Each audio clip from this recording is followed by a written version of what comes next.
Africa TV updates sawubona mbukeli ngiyakubingelela futhi ngiyakwamukela igama lami nginguSinenhlanhla. Hey bakithi intokazi ye lapha yayodumo uDJ Hlo okuyena ke ohlukanise unyaka ngengoma yakhe ethi isibane ibizeke imedia briefing ukuzokhuluma nje nabezindaba noma ke nabemedia nje emva kokuwina kwakhe okususa umsindo kwakhulunywa izindaba eziningi kanti ke intokazi nje ishilo njengoba ke nathi siyithimba leSelect Africa TV besikhona khona lapha ya itheke intokazi ngomhla ka29 kuJanuary 2022 izoba ke kuzoba ke nesibani music festival okuyona ke ingoma ke isibani ingoma ke la ehlukanise unyaka etheke abaculi ebebe ku top 10 Yokhozi FM ebikade inabo bazoqashwa bonke kulomcimbi ozokuba ke sendaweni khona lapha ya eKingswelithini stadium kanti ke futhi ke kuzophinde ke kuthayiselwe nangabanye kodwa ke abantu ke abalinde nje iposter izophuma kanti ke intokazi iphinde yaqhubeka yathi kulaba ke abathi abamazi noma ke abayazi utheke abakhululeke uzosebenza ngokuphindiwe ukuze ke bamazi abantu utheke futhi ubengazi ukuthi yena uzowina kodwa ube nethemba lokuthi kungenzeka awine ngoba ke imikhankaso ayenzile hambele emphakathi amasonto umbutho kaNC osohlanganiseni luka nomzane uZuma kanye nengonyama yakwaZulu uKing Misuzulu uma nje ekubuka konke lokho akwenzile sekuhlangene bekumnika ithemba lokuthi impela kungenzeka ayinqobe iSong of the Year uthi ke into eyenzeke noma ke iphutha lenziwe abantu ukuthi ke elokhu ke babukele abantu abanye bacula bebe ku top 10 phansi bethwale oyedwa ngeqoma bethi ke nguyena ozowina abantu bengakukhohlwa ukuthi ke igwala uma liqhathiwe alilali lifuna nje amaqhinga okunqoba bese kuthi lona ozazi ukuthi uzowina yena ke bese nje relaxa ikhona ke ukugcineke kumenza naye awine uyasho ukuthi usebenze kanzima kakhulu ngempela ukuthi ke awine kanti ke intokazi ke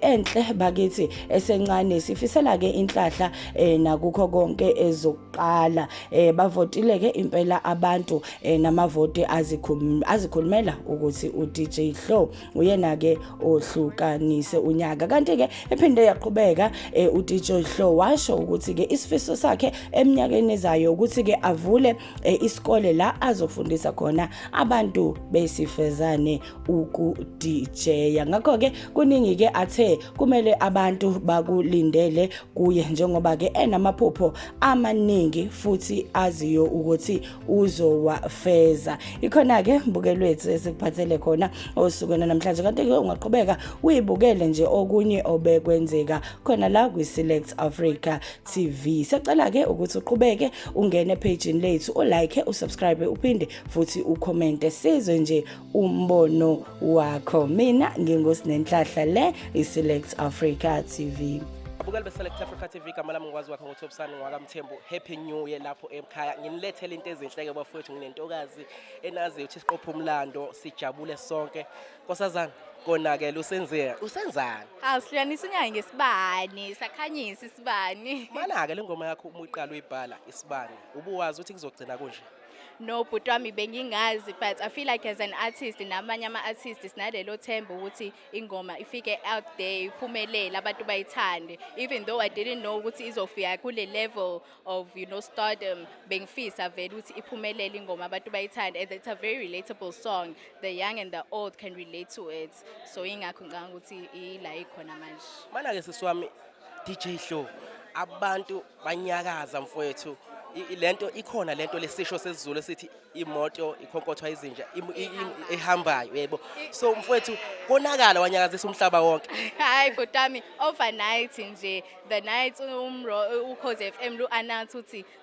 number 1 uDJ Hlo I felt my life change right at that moment mana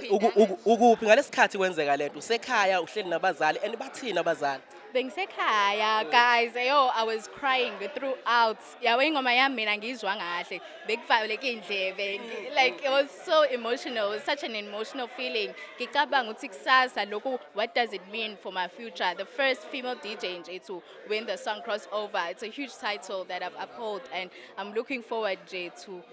ikusasa Yeah. Nkosazana mhlawumbe sesivala kunengane ezincane ezithi ngifuna ukufana no-DJ Hlo. Athini zithini indlela ngoba kuneyingqinamba endleleni mfowethu. Ungathini kuzona? No, all I can say is to believe in yourself, believe in your craft, uzophumelela regardless ukuthi abantu bathini. And I am in the process of establishing my very own DJ Flow Foundation, where I will be assisting young females